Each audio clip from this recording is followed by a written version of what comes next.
This is Business Week Armenia, CivilNet's weekly economic digest. Here's what you need to know this week.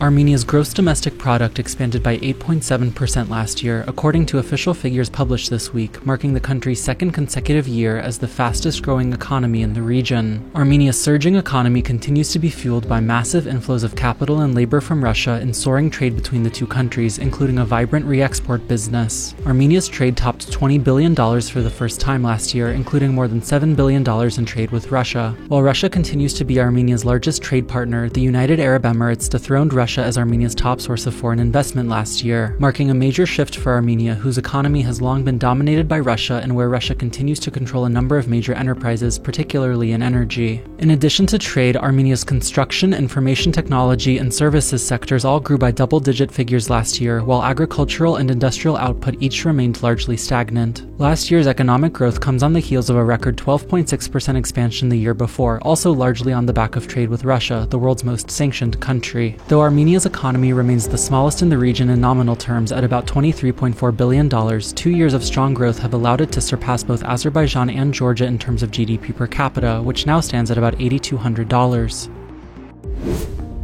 The owner of the Bank of Georgia, one of that country's biggest financial institutions, has reached a $303.6 million deal to buy Ameriabank, one of Armenia's leading lenders. In a statement this week, the Bank of Georgia Group, a holding company incorporated in the United Kingdom and listed on the London Stock Exchange's FTSE 250 index, said it will acquire 90% of Ameriabank while allowing the European Bank for Reconstruction and Development to retain a 10% stake. This transaction is a significant milestone for the group and a new chapter in our strategic development. Through Ameriabank, we are set to enter Armenia, one of the fastest-growing economies in the region, Bank of Georgia Group Chair Mel Carville was quoted as saying. In a separate press release, Ameriabank said the agreement, which still requires shareholder and regulatory approval, will allow it to continue to operate as a standalone entity within the Bank of Georgia Group, retaining its own brand name and corporate leadership.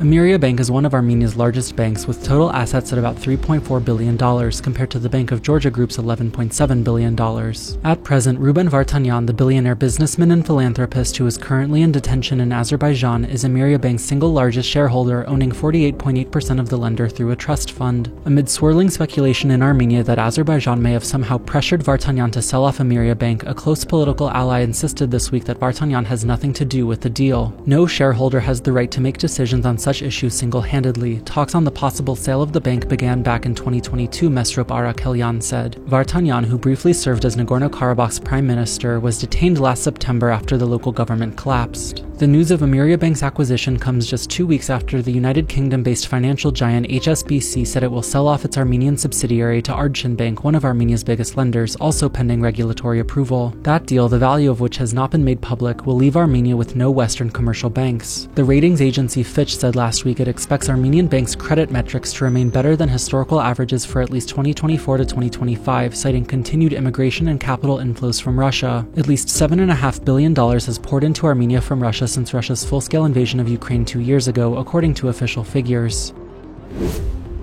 You can also check out CivilNet's latest podcast with expert Asghine Pasoyan, who sat down with us this week to review the state of Armenia's energy sector and argue for the importance of energy security for the country's future. Here's some of what she had to say. Energy and transportation security is directly tied to Russia. And of course, the uranium that powers our nuclear power plant comes from. Is this a normal state of things that we're that dependent on one single foreign power for all of our energy needs? Certainly not. Certainly not. The fact that we're dependent on imported energy sources is certainly not good. It talks about Armenia's energy insecurity, and that's a direct derivative to national security altogether. You can find our full conversation with Asghine Pasoyan up now on our website and YouTube channel. And as always, please follow CivilNet for the latest news and independent reporting from our contributors on the ground here in Armenia.